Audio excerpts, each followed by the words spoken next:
तो आज आखिरी लेक्चर होगा बेटा विश्व के भूगोल का। और इसके बाद हम लोग प्रवेश करेंगे भारत का भूगोल। और परीक्षा के दृष्टिकोण से भारत का भूगोल ज़्यादा जरूरी है ना। भले ही वक्त विश्व के भूगोल में ज़्यादा लगा है, लेकिन इंडियन ज्योग्राफी ज़्यादा इम्पोर्टेंट है। लेकिन बिना विश्व के भूगोल को पढ़े भारत का भूगोल पढ़ना उचित नहीं है, क्योंकि भारत के भूगोल की ढेर सारी चीज़ें हम ऑलरेडी समझ चुके हैं कॉन्सेप्ट, बस चीज़ों को पढ़ना है। तो अब हम लोग शुरू करेंगे उसका अगले हफ्ते से इंडियन ज्योग्राफी। और दूसरा ये कि एक सेगमेंट आज हम खत्म करेंगे, छोटा सा टॉपिक है प्रेरी प्रदेश, स्टेपी प्रदेश, यही है ना बेटा। तो आज इसको बात कर लेंगे हम लोग, और उसके बाद एक टेस्ट आपका बेटा है। तो टेस्ट परंपरा है कि टेस्ट आपका सैटरडे को होता है, तो अगले सैटरडे को टेस्ट लेंगे, है ना। लेकिन टेस्ट का टॉपिक यही होगा, विश्व के भूगोल का जो हम लोगों ने पढ़ा है स्थल मंडल, है ना बेटा। उसकी चर्चा करेंगे, फिर भारत का भूगोल जब पढ़ लेंगे तो भारत के भूगोल का टेस्ट लेंगे, ठीक है बेटा। तो शुरुआत किया जाए बेटा, छोटा सा टॉपिक है, आज फिनिश किया जाए इसे। हेडिंग बना लीजिए, शायद हेडिंग कल बना लिया था बेटा, प्रेरी प्रदेश या स्टेपी प्रदेश। इसकी स्पेशलिटी पे मैंने उसी समय चर्चा किया था थोड़ा सा, जब हम भूमध्य सागरीय प्रदेश पढ़ रहे थे। दोनों में कुछ तुलना करनी है और दोनों में कुछ अंतर है, तो इस पे फोकस करते हैं। जो प्रेरी प्रदेश है, जो स्टेपी प्रदेश है, और जो भूमध्य सागरीय प्रदेश है, दोनों में समानता यह है कि समान अक्षांशों पे दोनों है, यानी लैटिट्यूड इनका एक ही है। मोटा मोटा आप कह लो कि 30 अंश अक्षांशों से 45 अंश अक्षांशों तक, ये तो समानता हो गई बेटा दोनों क्षेत्रों में। दोनों में डिफरेंस क्या है? भूमध्य सागरीय प्रदेश कोस्टल एरिया में देखने को मिलता है, और स्पेशली पश्चिमी तटों पर, क्योंकि पश्चिमी तटों पर ही वो कैरेक्टर मिलता है शीतकाल में वर्षा हो पाती है, बोले बेटा। और भूमध्य सॉरी ये प्रेरी प्रदेश जो होते हैं वो अंदर होते हैं, कोस्टल एरिया में नहीं होते, यानी स्थलों के या महाद्वीपों के बीच के भाग में पाए जाते हैं। बीच का अक्षांश वही रहेगा बेटा, 30 से 45 अंश अक्षांशों के। अब बीच में अगर है तो इनका इम्पैक्ट क्या होगा जरा समझना। गर्मियों में ये पूरे इलाके वाणिज्यपन के प्रभाव में आएंगे, हाँ या ना। और शीतकाल में ये पूरा इलाका पश्चिमापन के प्रभाव में आएगा। अब वाणिज्य पवन के प्रभाव में आएगा तो भी यहाँ पे वर्षा नहीं हो पाती, क्योंकि पूरब से जब वो इंटर करता है तो आंतरिक भागों तक पहुंचते पहुंचते वर्षा करने की शक्ति काफी कम हो जाती है। और जब ये इलाका पश्चिमा पवन के प्रभाव में होता है तो भी चक्रवात वगैरह तो आते ही रहते हैं, साइक्लोन्स तो आते हैं, जिसको हम लोगों ने कल पढ़ा था शीतोष्ण कटिबंधीय चक्रवात।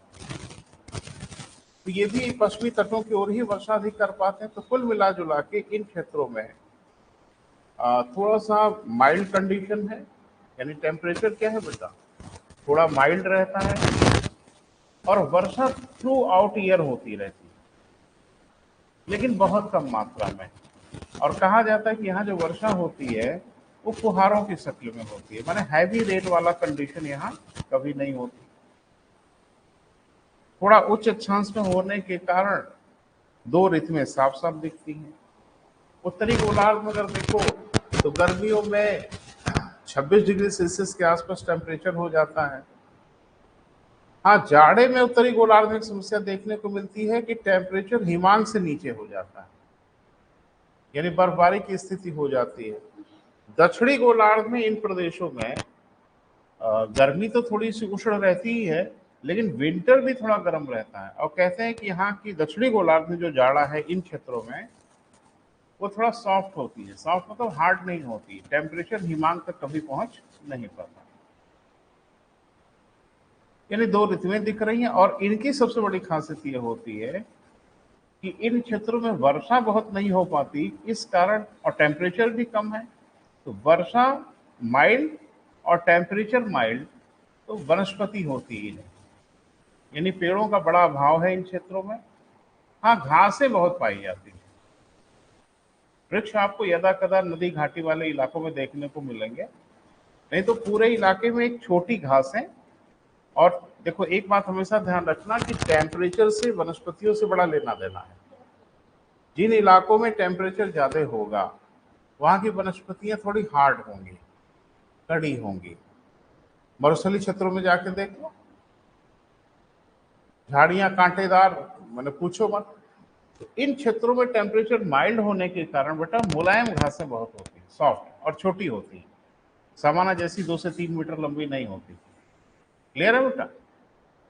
अब छोटी घासें अगर होंगी, मुलायम घासें होंगी, तो ये पूरा क्षेत्र चारागाह के रूप में खूब प्रयोग किया जाता है। यानी जबरदस्त उपयोग किया जाता है इनका। किस लिए बेटा? चारागाह के रूप में। दुनिया में सबसे अधिक पशु इन्हीं क्षेत्रों में पाले जाते हैं। जैसे उत्तरी अमेरिका वगैरह में देखो या यूरोप वगैरह में देखो, तो इतने बड़े बड़े चारागाह हैं और इतने बड़े, माने साइंटिफिक ढंग से उसको एक चारागाह के रूप में प्रयोग किया जाता है। कभी नाम सुना है काउबॉयज? नहीं, टीवी उवी देखो तो आपको दिखेंगे ना, वो एक हैट और अजीब तरह का पैंट और एक रिवॉल्वर और घोड़े पे बैठ के चलते हैं काउबॉयज। ये कौन होते हैं पता है?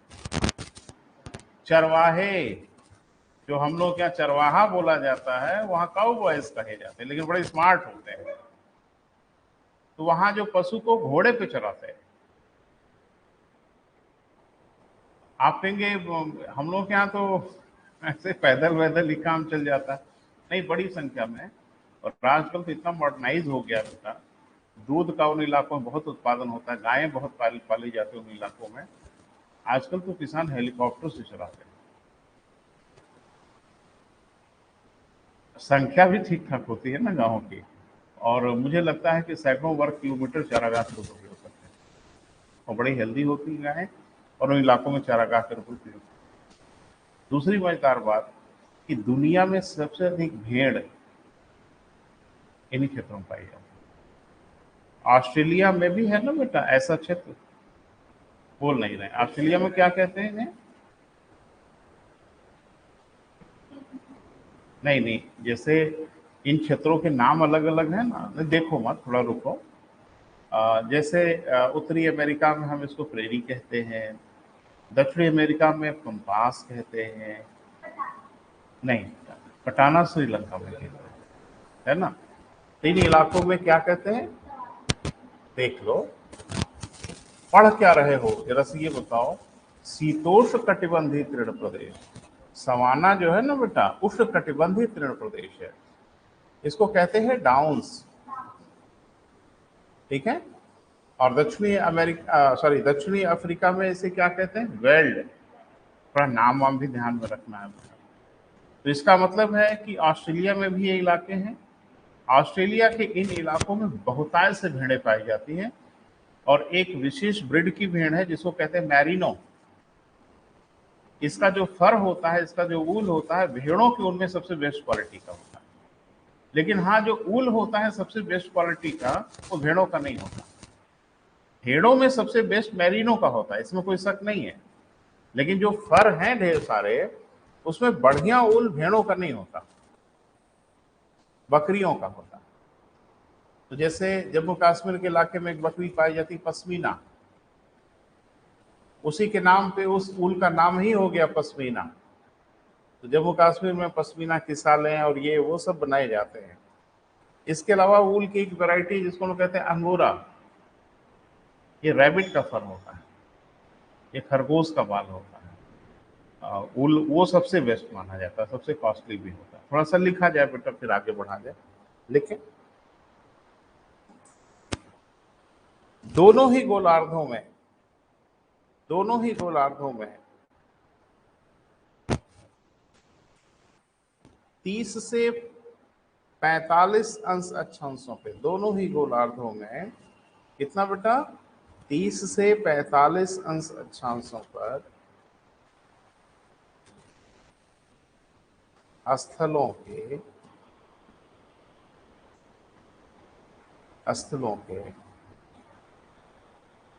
आंतरिक भागों में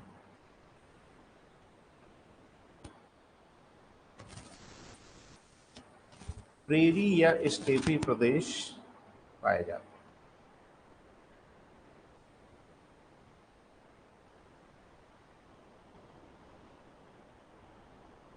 उत्तरी गोलार्ध में छोटे छोटे बेटा अवधारणाएं हैं, समझ है, दिमाग में बैठाना है। उत्तरी गोलार्ध में इन क्षेत्रों में तापांतर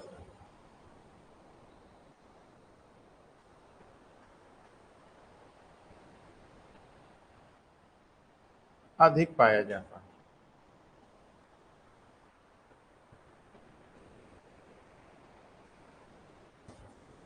अधिक पाया जाता है। क्लियर है बेटा? लेकिन उत्तरी गोलार्ध में गर्मियों में तापमान 26 डिग्री सेल्सियस तक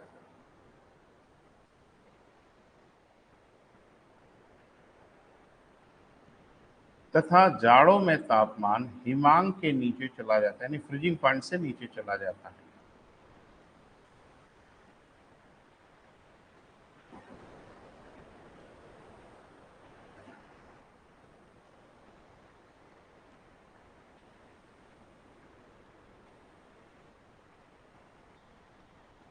क्लियर है बेटा? हिमांक से नीचे चला जाता है। इस कारण इन क्षेत्रों में तापांतर माने ताप का अंतर, और तापांतर जो भी कहा जा रहा है बेटा वो वार्षिक कहा जाता है ना। इसलिए इन क्षेत्रों में तापांतर 30 डिग्री सेल्सियस तक देखा जाता है। 30 डिग्री 30 डिग्री सेल्सियस तक देखा जाता है। अब ध्यान से सुनो बेटा, सेंटेंस पूरा भी हम करेंगे, पहले सुन लीजिए। इन क्षेत्रों मतलब टेम्परेट ग्रासलैंड, शीतोष्ण कटिबंधीय तृण प्रदेशों में। अब पलट के पूछेगा परीक्षा में कि शीतोष्ण कटिबंधीय तृण प्रदेशों में तापांतर दक्षिणी गोलार्ध में अधिक होता है, तापांतर उत्तरी गोलार्ध में अधिक होता है। अब ऐसे कर करके आजकल पॉइंट बन रहे हैं ना बेटा, जो आपको तकलीफ में डालेंगे। तो ध्यान रखना, तापांतर अधिक उत्तरी गोलार्ध में देखने को मिलता है, दक्षिणी गोलार्ध में तापांतर कम देखने को मिलता है। वजह क्लियर है कि बताना पड़ेगा? तापांतर दक्षिणी गोलार्ध में अधिक नहीं होता, उत्तरी गोलार्ध में अधिक होता है। क्या कारण है? वही जल स्थल का जो मामला है वो डिसाइड करता है ना। पानी अगर चारों तरफ से है तो टेम्परेचर को वेरी नहीं होने देगा बहुत ज्यादा। ठीक है? दक्षिणी गोलार्ध में शीतकाल, दक्षिणी गोलार्ध में शीतकाल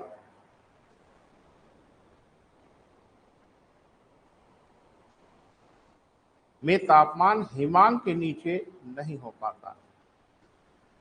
सॉरी, सेंटेंस ठीक करें, दक्षिणी गोलार्ध में तापमान हिमांक तक नहीं जा पाता। दक्षिणी गोलार्ध में, अब जाहिर सी बात है मामला शीतकाल में ही होगा।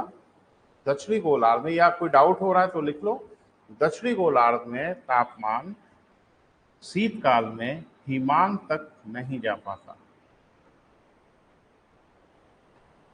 इसलिए दक्षिणी गोलार्ध में वार्षिक तापांतर कम होता है।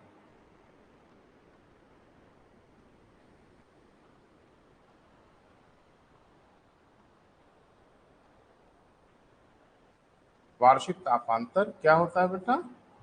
कम होता है। तो कम जितना होता है वो भी लिख लो, लगभग 15 डिग्री सेल्सियस।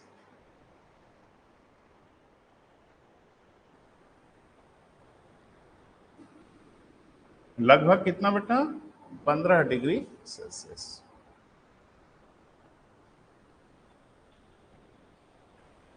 क्लियर है? अच्छा, एक बात कि टेम्परेचर देख के एक बात तो समझ में आ रही है कि साल भर में 2 ऋतु तो महसूस हो रही है, एक ग्रीष्मकाल और एक शीतकाल। क्लियर है बेटा?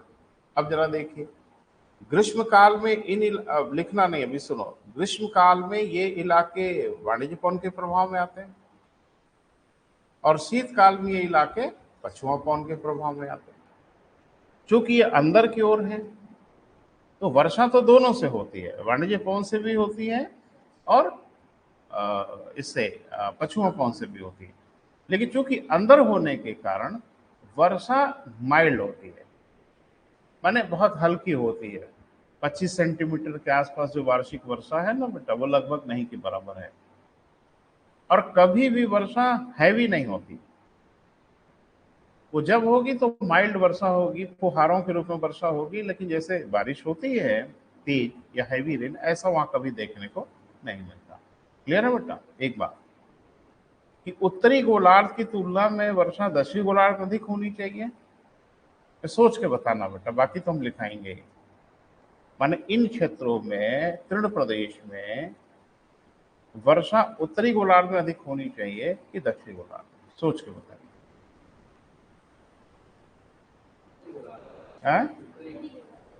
वर्षा अधिक उत्तरी गोलार्ध में होना चाहिए।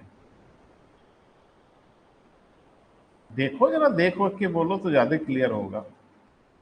एक्चुअल में उत्तरी गोलार्ध में जो स्थल है वो काफी फैला हुआ है बेटा, और मैंने कहा कि उनके बीच में ये रहते हैं। दक्षिणी गोलार्ध में अगर आप देखो तो भी बीच में रहते हैं, लेकिन असलों का फैलाव बहुत ज्यादा नहीं है। तो पूर्वा भी घूमते घामते असर थोड़ी छोड़ देती है और पछुआ भी असर छोड़ देती है। लेकिन उत्तरी गोलार्ध में चूंकि इतने अंदर होते हैं, इनका असर वहां तक नहीं होता। तो ध्यान रखना, दक्षिणी गोलार्ध में वर्षा अधिक हो जाती है। क्लियर है बेटा? और समुद्रों का विस्तार वगैरह भी है ना बेटा, तो मॉइस्चर वगैरह भी थोड़ा ज्यादा होता है, तो बारिश हो जाती है। ये थोड़ा दिमाग में रखना पड़ेगा। लेकिन उष्ण काल में, सॉरी ग्रीष्म काल लिख लो, ग्रीष्म काल में यह क्षेत्र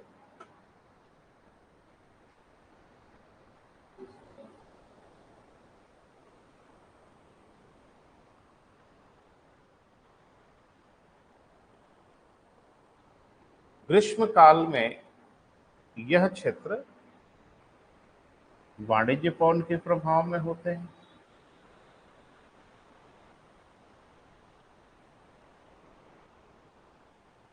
जबकि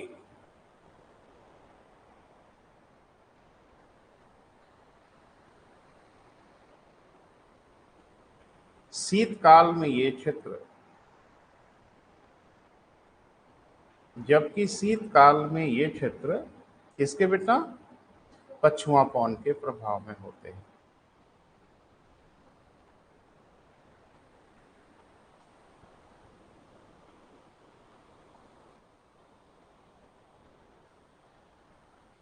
सागरों की ओर से आने के कारण दोनों पवन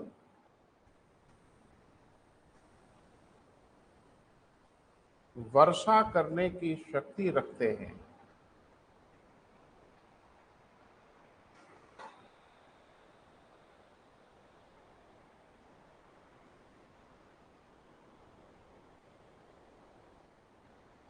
वर्षा करने की शक्ति रखते हैं, परंतु इन क्षेत्रों में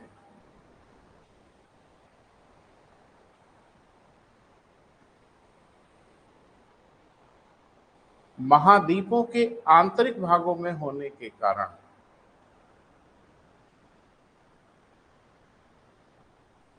महाद्वीपों के क्या बेटा? आंतरिक भाग में होने के कारण वर्षा अल्प मात्रा में होती है।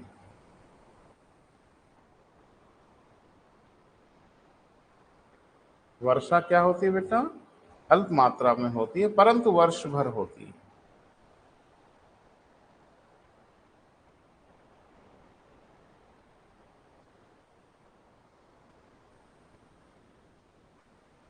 परंतु क्या बेटा? वर्ष भर होती है। उत्तरी गोलार्ध में यह वर्षा उत्तरी गोलार्ध में यह वर्षा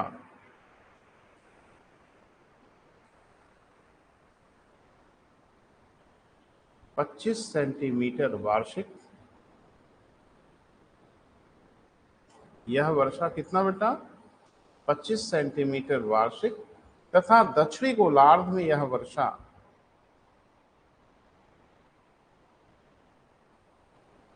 50 सेंटीमीटर वार्षिक होती है, 50 सेंटीमीटर वार्षिक होती है।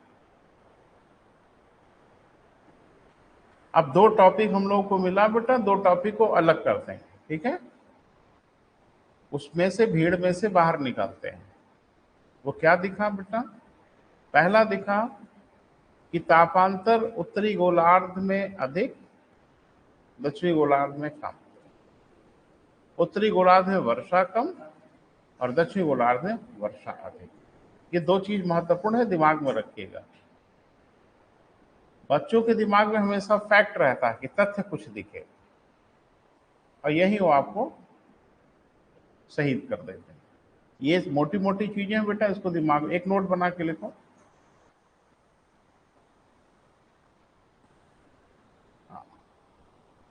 इन क्षेत्रों की विशेषता उसी में लिखा है, डिटेल में लिखा है, अलग करो ताकि रिवाइज करते समय काम आए।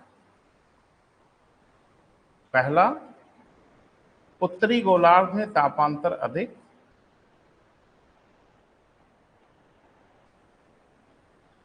दक्षिणी गोलार्ध में तापांतर कम। ये बहुत बड़ी खासियत है बेटा, तो भूलना नहीं है, ठीक है। दूसरा,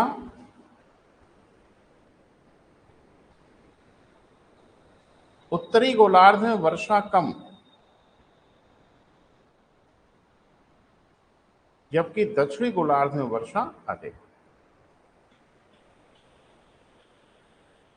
किन अक्षांशों में बेटा? 30 से 45 अंश। ये दो चीज दिमाग में रखना है बेटा। अब थोड़ा सा विस्तार से बात कर लेते हैं कि इनके क्षेत्र कहाँ कहाँ है ना बेटा। एक छोटी सी हेडिंग बना लें, क्षेत्र।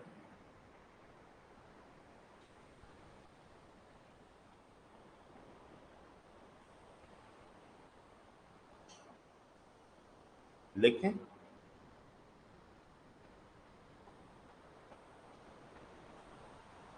उत्तरी अमेरिका में क्या नाम है बेटा इनका?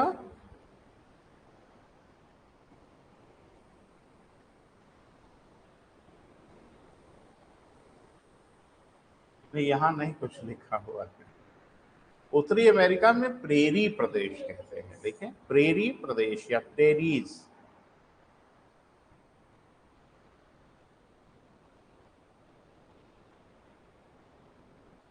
ठीक है। दक्षिणी अमेरिका में एक के नीचे एक लिखो बेटा, इसे मत लिखो। दक्षिणी अमेरिका में पंपास। दक्षिण अमेरिका में क्या कहते हैं बेटा? पंपास। यूरेशिया। यूरेशिया मैं क्यों कह रहा हूं? क्योंकि यूरोप और एशिया का मिला जुला इलाका है। यूरेशिया में इसे, यूरेशिया समझ रहे हो, यूरोप और एशिया। तो आप इधर जो देख रहे हो ना बेटा, यूरोप और एशिया दोनों मिला के है। तो इस पूरे इलाके में इसको हम लोग बोलते हैं क्या? स्टेप्स या स्टेपी। स्टेप्स या स्टेपी प्रदेश।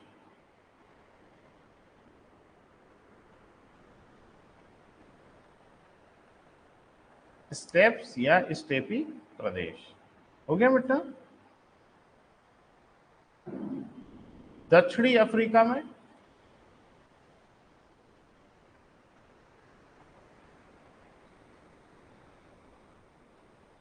स्केच बेटा देखे नहीं हो घर पे जाके। दक्षिणी अमेरिका में, सॉरी अमेरिका में कह रहा हूं, दक्षिण अफ्रीका में इसे क्या कहते हैं बेटा? वेल्ड कहते हैं।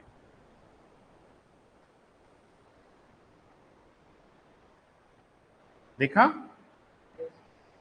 और ऑस्ट्रेलिया में बेटा डाउन्स कहते हैं। नाम याद रखो भैया, नहीं तो सब चौपट हो जाएगा, है ना। डाउन्स कहते हैं।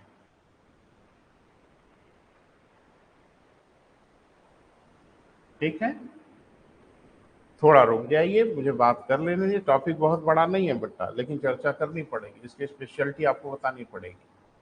तापमान की बहुत विविधता नहीं,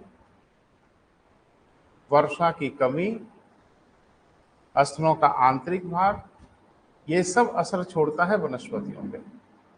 तो वृक्षों का अभाव होगा, मैंने बोला था वृक्ष अभाव होंगे, घासें बहुतायत में होंगी, लेकिन घासें मुलायम होंगी, सॉफ्ट होंगी, इसलिए पशुओं को ये घासें बहुत पसंद है। और इसमें एक बड़ी विशेष घास है जिसका नाम है अल्फा अल्फा। बड़ी दवा ववा भी बनती है भाई होम्योपैथ वगैरह में। तो ये अल्फा अल्फा घास होती है बेटा, और कहा जाता है कि पशुओं के लिए ये सबसे बेहतरीन घास होती है चारागाह के रूप में। तो थोड़ा सा बेटा विशेषता लिखना, एक हेडिंग बना लो, इन क्षेत्रों की विशेषता। वर्षा तथा अधिक ताप की कमी के कारण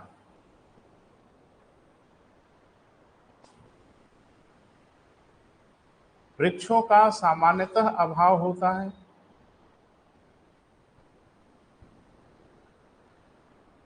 वृक्षों का क्या बेटा, सामान्यतः अभाव होता है।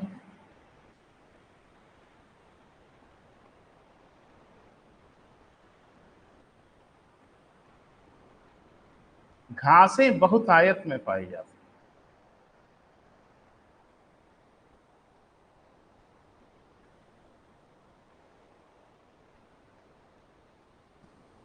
हाँ, बहुतायत माने अधिकता में पाई जाती है। घासें छोटी तथा मुलायम होती हैं। घासें छोटी तथा मुलायम होती हैं।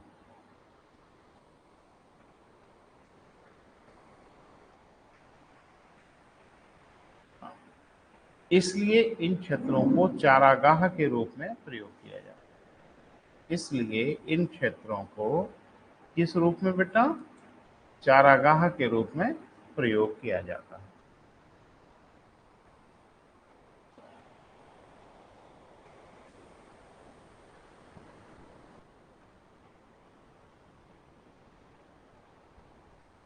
यहाँ की एक विशेष घास अल्फा अल्फा, 2 बार लिखिएगा। यहाँ की एक विशेष घास अल्फा अल्फा पशुओं के लिए अत्यधिक पौष्टिक मानी जाती है।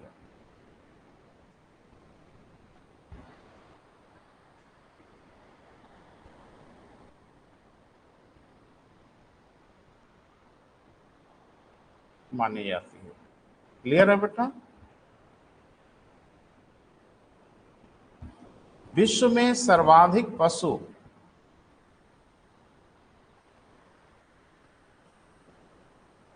इन्हीं क्षेत्रों में पाले जाते हैं।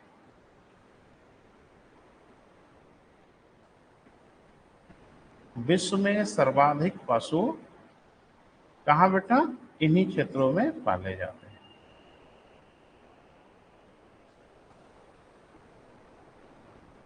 लिखें, यह संपूर्ण क्षेत्र भेड़ों के लिए विश्व प्रसिद्ध है।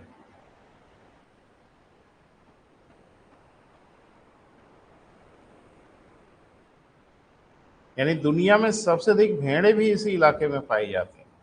क्लियर है बेटा? ऑस्ट्रेलिया की मैरिनो भेड़,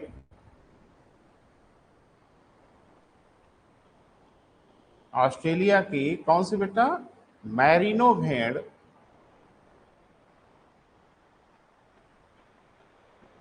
इन्हीं क्षेत्रों में पाली जाती है,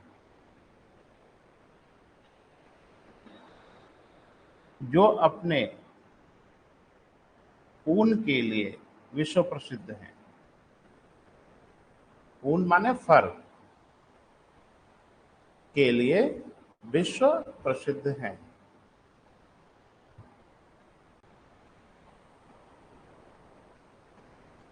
ठीक है बेटा? हाँ, इनके अतिरिक्त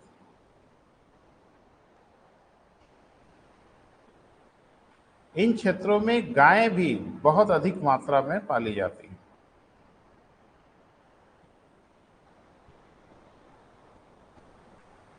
तो जैसे एक गाय, तो मुझे लगता है कि इतना कॉमन हो गई भारत में, जिसको हम लोग कहते हैं जर्सी। अभी हम लोगों की ओरिजिनल जो ब्रीड है गायों की, वो खत्म हो गई लगभग। जानबूझ के ऐसा किया गया क्योंकि ऑपरेशन जब फ्लड चला दुग्ध उत्पादन के लिए, पता है ना, भारत में श्वेत क्रांति के नाम से ऑपरेशन फ्लड चलाया गया। तो इसमें सबसे बड़ी परेशानी थी कि हम लोग क्या, जो नेटिव जो काऊ थे, इनकी दुग्ध उत्पादक क्षमता ज़्यादा नहीं थी, जिसको हम लोग देसी गाय कहते हैं। तो ये ज़्यादा दूध देती नहीं थी। तो अब ये था कि ये प्रोग्राम बनाया गया कि आखिर किया क्या जाए, इनको हाइब्रिड किया गया। उससे दो फायदे हो गए। एक तो यहाँ के क्लाइमेट के हिसाब से वो अनुकूलता भी धारण कर लेती थी, और दूसरा कि इनकी दुग्ध उत्पादक क्षमता पहले से कई गुना बढ़ जाती थी। क्योंकि वो जो गाय हैं बेटा, जिनको हम लोग फ्रीजियन या जर्सी कहते हैं, ये ठंडे क्लाइमेट में इनको ज़्यादा सूट करता है। क्योंकि हम लोगों का क्लाइमेट बहुत ठंडा नहीं होता, तो इसलिए इनको ओरिजिनल फॉर्मेट में पालना थोड़ा बहुत मुश्किल है, लेकिन तोड़ ढूंढ लिया हम लोगों ने। और ये भी एक बहुत बड़ा अभियान था, जिसकी वजह से आप देखते हो दुनिया में सबसे अधिक दुग्ध उत्पादक बन गए हम। दुनिया में सबसे अधिक दूध का उत्पादन हम करने लगे। अरे भाई, अकेले अमूल इतना दूध पैदा करता है? पैदा नहीं करता, वो अमूल इकट्ठा करता है। लेकिन अमूल इतना दूध इकट्ठा करता है जितने यूरोप के कई देश मिला के करते होंगे। अकेले Amul, other dairy, mother dairy, फलाना धमाका छोड़ दो। ये बहुत बड़ी तरक्की है बेटा इस देश की, बहुत बड़ा प्रोग्रेस है। तो ये कम से कम हमारे लोगों ने दिखाया कि अगर सिस्टमेटिक ढंग से काम किया जाए तो रास्ते निकाले जा सकते हैं, और रास्ते निकाल लिया हम लोगों ने। और वहाँ अगर आप देखोगे तो ये जर्सी और फ्रीजियन नस्ल की गाय जो होती है ना, एक तो क्लाइमेट बहुत ठंडा होता है, मुलायम घासें होती हैं, ये चारागाहों में ही ज़्यादातर रहती है, खाती पीती रहती, घूमती रहती है। तो इन्हीं को इकट्ठा उखट्टा जब करना होता है तब काऊ बॉयज निकल जाते हैं, है ना। और ये घोड़े से निकलते थे, तो चूंकि घोड़े बहुत दूरी तय कर लेते थे। लेकिन आजकल तो सब आधुनिक हो गया है। अब तो चारागाह के लिए सबसे ज्यादा डॉग का प्रयोग किया जाने लगा। ट्रेन डॉग्स होते हैं भेड़ों के लिए, तो पूछो मत, आदमी से बढ़ के इनको घेरते हैं। ये ट्रेन डॉग होते हैं, तो ये करते क्या है कि बस एक इशारा अगर मिला नहीं कि सारी भेड़ों को घेर देंगे, और घेर घार के इनको अपने बाड़े में पहुंचा के छोड़ेंगे। तो आदमी के लिए थोड़ी मुसीबत हो जाती, दो उधर भागेंगे, तीन उधर भागेंगे। लेकिन इतने ट्रेंड होते हैं कि ये सब घेर घार के आगे आगे से जाके घेरते हैं, और एक दिशा में इनको दौड़ाना शुरू करते हैं, फिर दो तीन मिल के इनको सही दिशा दे देते हैं। तो पूरा इलाका ही बेटा आदमी के बस का थोड़ा मुश्किल है। ब्रॉडर एरिया है, संख्या ज्यादा है, ये सब चीजों का प्रयोग कर लेते हैं। लिखें बेटा आगे, लिखने के पहले सुने। ये जो इलाके हैं बेटा, ये तो हो गया। थोड़ा सा उत्पादकता के दृष्टि से देख लेते हैं। ये इलाके गेहूं के लिए विश्वविख्यात है। दुनिया में सर्वाधिक गेहूं जो होता है बेटा, वो इन्हीं इलाकों में होता है। अमेरिका में गेहूं बहुत होता है। अरे नहीं मालूम है बेटा? अमेरिका के प्रेरी प्रदेशों में बहुत गेहूं का उत्पादन होता है। आपको पता है कि अर्जेंटीना में गेहूं का बहुत उत्पादन होता है। क्यों? क्योंकि पंपास वाला इलाका है। आपको पता है कि यूरोप में गेहूं का बहुत उत्पादन होता है? नहीं पता है? यूक्रेन की लड़ाई देख लो, यूक्रेन में गेहूं जौ का बड़ा जबरदस्त उत्पादन होता है। रशिया में उत्पादन होता है, ऑलमोस्ट यूरोप में ही उत्पादन होता है। ऑस्ट्रेलिया में गेहूं का बहुत बड़ा उत्पादक क्षेत्र है, ऑस्ट्रेलिया में गेहूं बहुत पैदा होता है। गेहूं के पैदा होने की एकदम आइडियल कंडीशन ये उपलब्ध कराते हैं। आपको पता है कि गेहूं की फसल को पानी बहुत अधिक नहीं चाहिए होता है। गेहूं की फसल उन इलाकों में होगी जहां कम से कम दो तीव्र ऋतुएं हो जो आपस में मिलती हो, हॉर्स कंडीशन।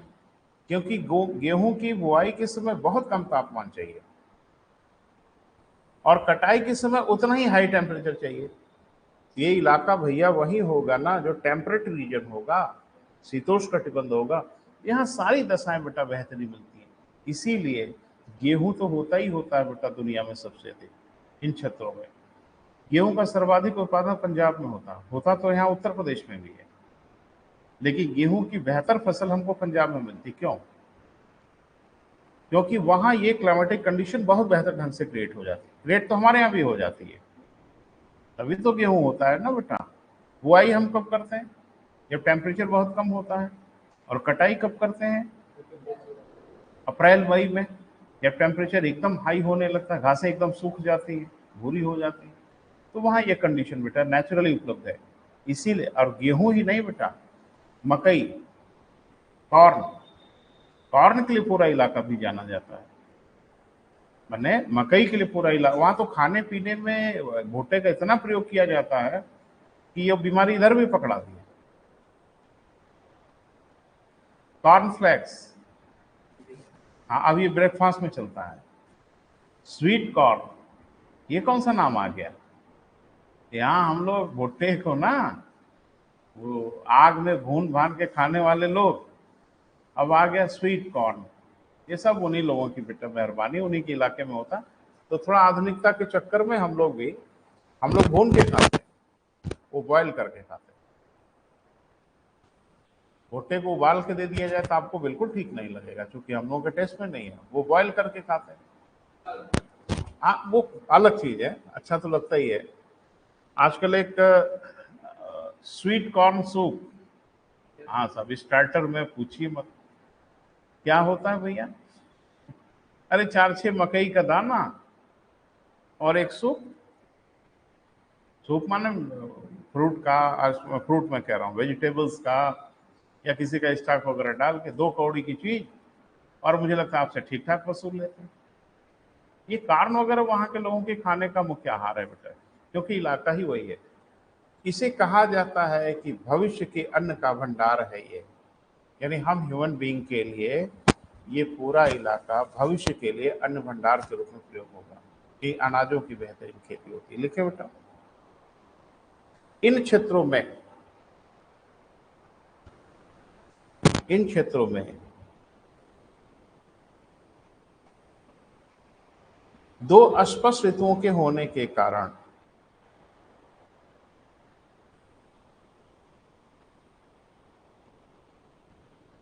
गेहूं की खेती की जाती है।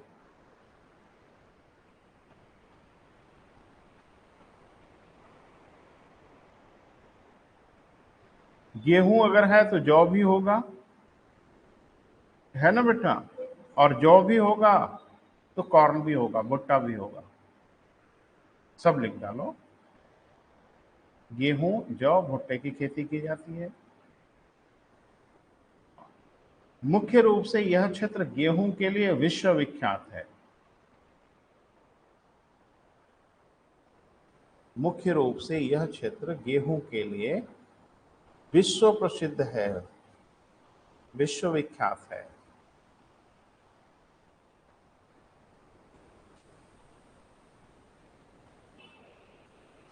इन क्षेत्रों में सिंचाई आदि के साधनों का विकास कर लिया गया है।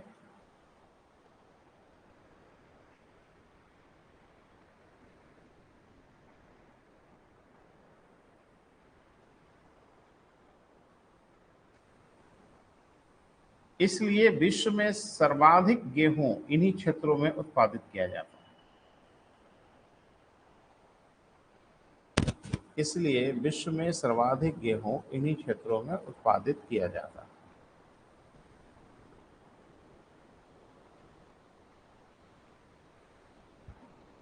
क्लियर है बेटा? थोड़ा सा रुकिए, थोड़ा फ्लैशबैक में चला जाए। आपको पता होगा, पढ़ा होगा आपने कि जब हम गणतंत्र हुए बेटा, तो भारत में जो खाद्य जनसंख्या हमारी बहुत कम थी, आज की तुलना में काफी कम जनसंख्या थी, लेकिन खाद्य उत्पादन चूंकि हमारे यहाँ बड़ा ट्रेडिशनल ढंग से हुआ करता था, खेती बाड़ी हमारे यहाँ एकदम पारंपरिक ढंग से हुआ करती थी, इसलिए उत्पादन प्रचुर नहीं हो पाता था, तो खाना पीना हमारे लिए पर्याप्त नहीं था एट दैट टाइम, जबकि हमारी पॉपुलेशन 35-40 करोड़ के आसपास थी। तो भी एक खाद्यान्न हमारे लिए पर्याप्त नहीं होते थे। मुख्य रूप से गेहूं की बड़ी शॉर्टेज हो जाती थी भारत में। तो हम लोगों ने कहाँ कहाँ से नहीं आयात किया, हमने अमेरिका से आयात किया। अगर कभी आप पढ़ो डिटेल में जाके तो आपको आइडिया, एक बात होता है कि जहां जहां से गेहूं आयात किया होगा वहां वहां गेहूं होता जरूर होगा। तो हम जरा बोल रहे हैं कहाँ कहाँ से आयात किए, थोड़ा सा मिलान कर लीजिएगा। हमने गेहूं अमेरिका से भी खरीदा उस दौर में, हमने उस दौर में गेहूं अर्जेंटीना से खरीदा, हमने उस दौर में गेहूं यूरोप से भी खरीदा, और हमने उस दौर में गेहूं ऑस्ट्रेलिया से भी खरीदा। और अब तो समझ में आ ही रहा है कि ये तो वही इलाके हैं भाई, प्रेरी या स्टेपी प्रदेश वाले इलाके, गेहूं का उत्पादन होगा। उसी में अमेरिका से कुछ गेहूं आया, उसमें कुछ गड़बड़ी हो गई। इस बीच में भी देखा, यूक्रेन का युद्ध चल रहा था, हमने गेहूं भेजा तो तुर्की ने मना कर दिया कि गेहूं हम नहीं लेंगे, इसकी क्वालिटी ठीक नहीं है, जो भी वजह हो। फिर रशिया ने कहा कि हम ले लेंगे, कोई परेशानी नहीं थी। ये सब चलता रहता है। अमेरिका से हम लोगों ने गेहूं मंगाया, उस गेहूं के साथ एक घास आ गई। तो गेहूं में खरपतवार होते ही है बेटा, वो खरपतवार की सीड भी चली आई। आज की डेट में पूरे भारत में नाक में दम किए हुए है वो घास। और बड़ी मजेदार बात है, वो ब्रीड भारत की है ही नहीं है, वो अमेरिका की ब्रीड है। और उसे आज भी हम लोग कांग्रेस घास के नाम से जानते हैं। आज भी उस घास को क्या कहते हैं बेटा? कांग्रेस घास। आप कहीं देख लो पूरे भारत में, उत्तर भारत में नहीं, कहीं खाली अगर जगह कहीं आपको दिखेगी, तो एक झाड़ जैसा छोटा सा पेड़, सफेद सफेद उस पर फूल आते हैं और छोटे छोटे। और इनकी पर कहीं देख लो ना, ये बाहर निकल के देख लो, और इनकी सबसे बड़ी परेशानी कि कहीं अगर खाली जगह है तो वहां ये विद्यमान है। और स्पेशली ये सबसे अधिक देखे गए रेलवे स्टेशनों के आसपास, क्योंकि गेहूं की ट्रांसपोर्टिंग वाया ट्रेन हुई, तो इनके सीड कहीं ना कहीं गिरते चले गए या गेहूं गिरता चला गया।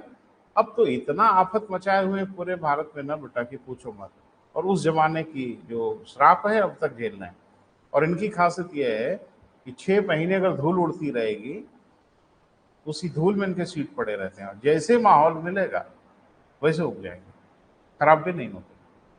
बाहर जाके देखना कांग्रेस घास। चलो बेटा, लिखें, अनाज उत्पादन की अत्यधिक क्षमता के कारण, अनाज उत्पादन की अत्यधिक क्षमता के कारण इन क्षेत्रों को भविष्य के अन्न भंडार के रूप में जाना जाता है। स्टोर हाउस ऑफ वर्ल्ड कहा जाता है, भविष्य में अन्न भंडार के रूप में जाना जाता है।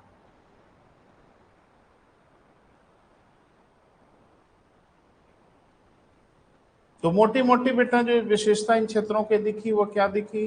गेहूं का उत्पादन, पशु बहुत पाले जाते हैं, स्पेशली भेड़ों के लिए क्षेत्र विश्व प्रसिद्ध है। ठीक है बेटा। तो कुल मिला के हम लोगों ने ज्योग्राफी में जो भौगोलिक क्षेत्र पढ़ा, थोड़ा फिर से याद दिला दें। इक्वेटोरियल रीजन पढ़ा, विषुवतीय क्षेत्र पढ़ा, फिर हम लोगों ने पढ़ा ट्रॉपिकल ग्रासलैंड यानी उष्णकटिबंधीय तीर्ण प्रदेश पढ़ा हम लोगों ने, जिसको हम लोग बेसिकली सवाना के नाम से जाने। फिर हम लोगों ने भूमध्य सागरीय प्रदेश पढ़ा, मेडिटेरियन रीजन। और फिर हम लोगों ने अभी लास्ट में पढ़ा क्या बेटा? प्रेरी या स्टेपी प्रदेश या टेम्परेट ग्रासलैंड। इस पे नजर बना के रखिएगा, है बहुत प्रदेश में, नहीं पूछा जाएगा, मैं कह रहा हूं ना। सेंट लॉरेंस प्रदेश, चीन प्रदेश, लिमाका प्रदेश, बहुत कुछ है, टैगा प्रदेश, टुंड्रा प्रदेश, सब है। टैगा टुंड्रा तो आएगा जब भारत की वन वनस्पति पढ़ेंगे हम लोग, तो टैगा, टुंड्रा और एल्पाइन ये तीनों आ जाएंगे।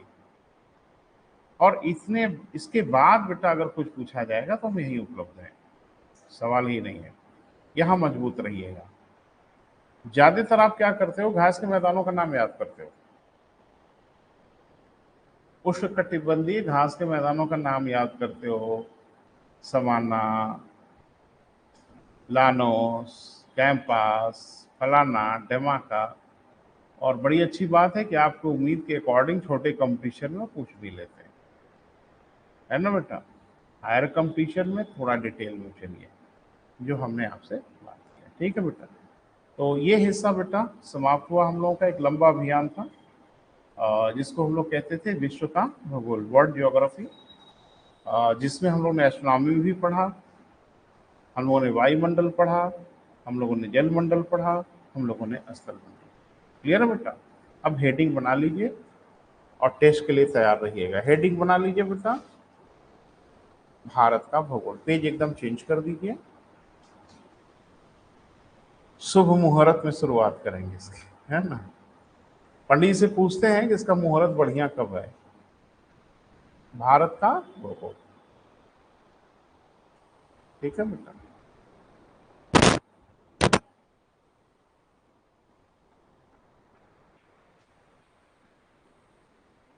आज बेटा यही समाप्त कर रहे हैं।